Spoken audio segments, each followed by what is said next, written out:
Get ready for the dictation. Dictation will start in 5 seconds. Start. In a landmark judgment on 13 July 2020, the Indian Supreme Court overturned the Kerala High Court verdict, which had ordered that the present Maharaja could not automatically step into the shoes of the last ruler and therefore could not claim management rights over Sri Padmanabh Swami Temple.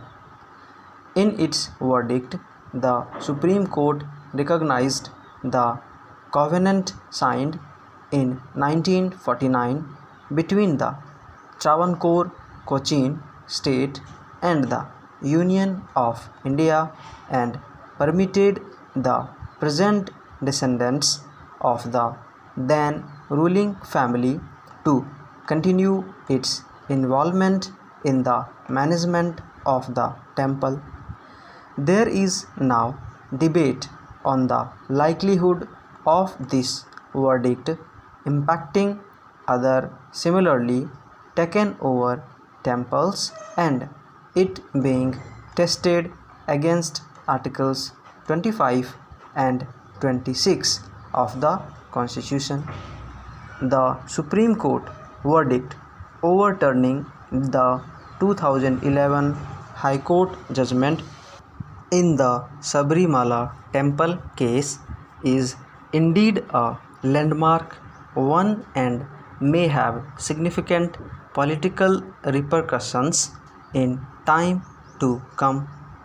For a better appreciation of the judgment and its perceived ramifications for temples in the country, it will be useful to briefly delve into the history of the temple and its connection with the ruling family of Travancore. As far as the origin of the temple is concerned, there is no written evidence of when Sri Padmanabh Swami temples was established. Historians assert that the shrine finds reference in Tamil literature of the Sangam period between 500 BC and 300 AD. Lord Padmanabh Swami is the presiding deity of the Travancore royal family. On 17 January 1750, Anizam Thirunal Maratha Varma, the then Maharaj of Travancore, surrendered the kingdom of Travancore to Lord Padmanabh Swami. In doing so, he pledged that he and his descendants would be vassals or agents of the deity and would serve the kingdom as Padmanabh Das, slave. Since then, the name of every Travancore king is preceded by the title Sri Padmanabh Das.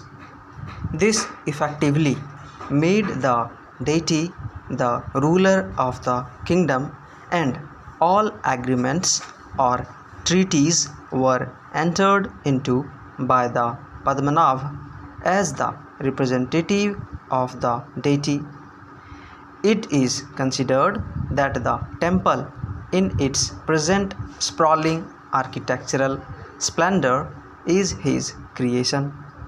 The system of the Travancore king managing the temple continued during the period of the last recognized ruler Sri Chithara Thirunal Balaram Varma from 1939 to 1949.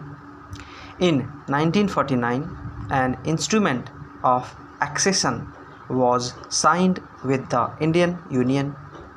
This instrument integrated the princely states of Travancore and Cochin into one, bringing Travancore Cochin as a part of B state under the Constitution.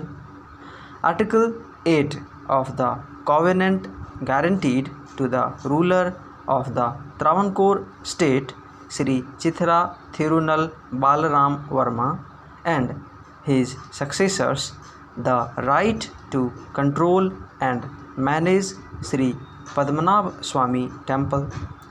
In 1950, the Travancore Cochin Hindu Religious Institution Act 1950, which is the legislation that applies to administration of temples in Kerala by the Devasavam boards, that is religious endowment boards, came into force. Chapter 3, sections 18 to 23 of the Act specifically deals with Sri Padmanabh Swami Temple and expressly codified the rights guaranteed under Article 8 of the Covenant and based the term ruler to refer to the head of the Travancore royal family. Stop.